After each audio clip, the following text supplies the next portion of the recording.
नमस्कार आप सभी को। कैसे हैं आप सब।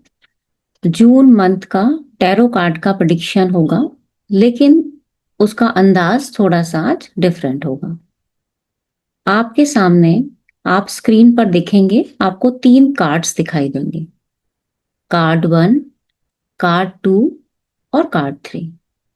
पहले आप मेरे डायरेक्शंस को ध्यानपूर्वक सुनिएगा, उसके बाद कोई स्टेप लीजिएगा। आप अपना कोई भी क्वेश्चन आप अपने मन में सोचिए, अपने ईश्वर का नाम लीजिए और अपने प्रश्न को मन में 2-3 बार दोहराइए। आप चाहें तो ये वीडियो को पॉज करके भी कर सकते हैं। प्रश्न को मन में दोहराने के बाद जो भी पहला कार्ड आपकी इच्छा हो, आप कार्ड 1 चूज कर सकते हैं, आप कार्ड 2 भी चूज कर सकते हैं या आप कार्ड 3 चूज कर सकते हैं। लेकिन एक ही कार्ड को चूज कीजिएगा। ऐसा नहीं होना चाहिए कि आप पहले कार्ड 1 पे गए फिर मन किया नहीं नहीं कार्ड 2 चूज कर लेते हैं। नहीं, कोई भी एक कार्ड आप अपने मन में चूज कर लीजिए। जो भी सडन आपको लगे कि मेरी एनर्जी इस कार्ड से कनेक्ट हो रही है, तो आप वो वाला कार्ड चूज कर सकते हैं। कार्ड 1, कार्ड 2, कार्ड 3 चूज करने से पहले आप अपने मन में उस प्रश्न को 3 बार दोहराइएगा। आई रिपीट, आप अपने मन में उस प्रश्न को 3 बार दोहराइएगा।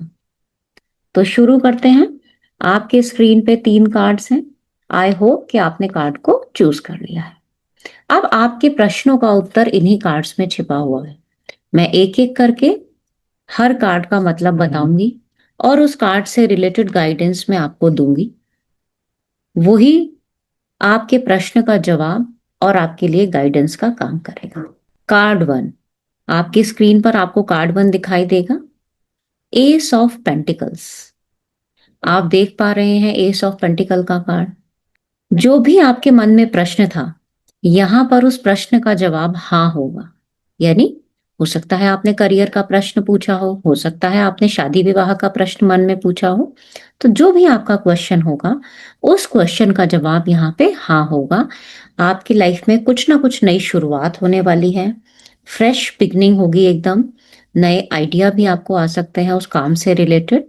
और ये कार्ड एक पॉजिटिव एस्पेक्ट को बताता है। बहुत ही प्री प्लान्ड वे में आप ये काम करेंगे। यहाँ पे एक छोटा सा हिडन मैसेज भी आपके लिए होगा। आप जो भी काम की शुरुआत करें, उसकी फाउंडेशन पे जरूर ध्यान दीजिएगा। क्योंकि जैसे ही आप स्वयं से भी सोच सकते हैं, जब भी आप किसी बीज को भी लगाते हैं, तो आप उसकी कितनी केयर करते हो ना, कि जब तक वो पौधा ना बन जाए मैं उसका बहुत देखभाल करूं। तो सेम आप यहाँ पे भी समझेंगे। तो आप जल्दबाजी मत कीजिएगा। स्टेप बाय स्टेप पूरे डेडिकेशन के साथ और पूरे फोकस के साथ अपने प्रोजेक्ट का या जो भी आपका काम हो, आप उसका ध्यान रखिएगा। आपको आपके काम में 100% सफलता मिलेगी। चलिए, नेक्स्ट आते हैं कार्ड 2, नाइट ऑफ स्वॉर्ड्स।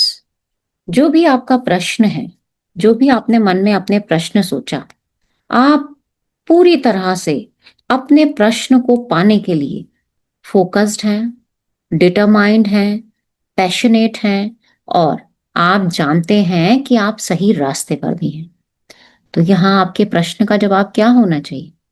आपके प्रश्न का जवाब यहाँ पर हाँ होना चाहिए। यानी बहुत जल्दी आपकी वो मनोकामना पूरी हो सकती है, जो भी प्रश्न आपके मन में रहा होगा। एक छोटी सी गाइडेंस यहाँ पे है।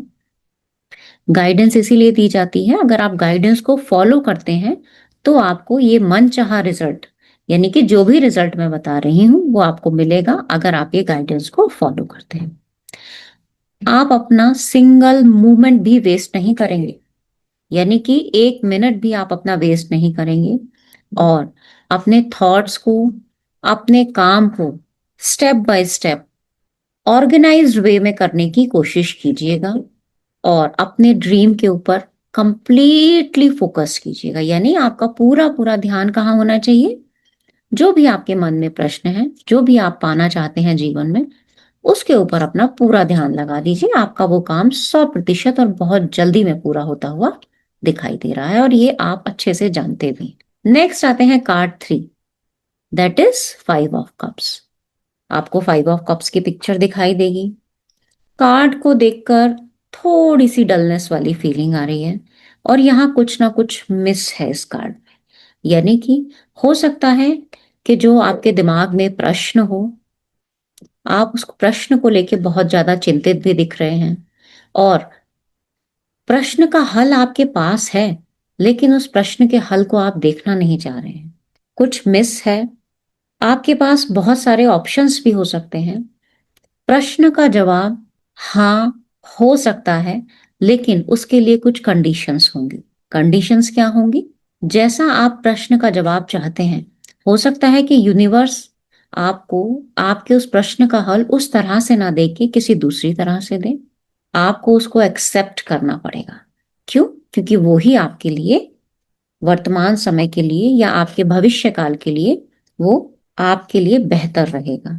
आपको बहुत ज्यादा टेंशन लेने की जरूरत नहीं है। बस अपना थोड़ा सा डायरेक्शन चेंज कीजिए और आपको आपके प्रश्न का जवाब आपके सामने ही मिलेगा, लेकिन एक दूसरे वे में। जैसा आप चाहते हैं वैसा नहीं मिलेगा। यहाँ पे आपको अपना माइंडसेट चेंज करना पड़ेगा। गाइडेंस आपके लिए यही है। अगर आप पास्ट में अटके हुए हैं, किसी पर्टिकुलर इवेंट में ही आप उस इवेंट को उसी तरह से एक्सेप्ट करना चाहते हैं, या आप चाहते हैं, फॉर एग्जाम्पल मान लेते हैं आपने सोचा है कि मैं अगर शादी करूंगा तो इसी तरह की लड़की से करूंगा, लेकिन उस प्रश्न में आप कहीं ना कहीं बहुत सारी चीजों को पीछे छोड़ देते हैं। कैसे छोड़ देते हैं? ऑप्शंस तो आपके पास और भी आएंगे, लेकिन आप उनको देखना नहीं चाह रहे हैं। जैसे कि आपको कार्ड में दिख रहा होगा, एक कप गिरा हुआ है और बाकी जो पीछे कप हैं वो कितना अच्छा उस लड़की के पास दिखेंगे, तो उसके हाथ के पास रखा हुआ है। यानी जो आपके पास ऑप्शन है आप उसको देख ही नहीं रहे हैं। इसका मतलब यहाँ आपके प्रश्न का जवाब खुद आपके अंदर ही समाया हुआ है। बस आपको उसे ढूंढने की जरूरत है। तो उसे ढूंढने के लिए आपको मूव ऑन करना पड़ेगा प्रेजेंट सिचुएशन से, पास्ट से दूर हटना पड़ेगा और अपना डायरेक्शन और पर्सपेक्टिव चेंज करना पड़ेगा। तो ये थी मेरी जून मंथ की रीडिंग। आई होप कि आपको ये रीडिंग पसंद आएगी। अगर पसंद आएगी तो लाइक, शेयर और सब्सक्राइब जरूर कीजिएगा। तो आज के लिए इतना ही रखते हैं, फिर मिलते हैं कुछ नएपन के साथ।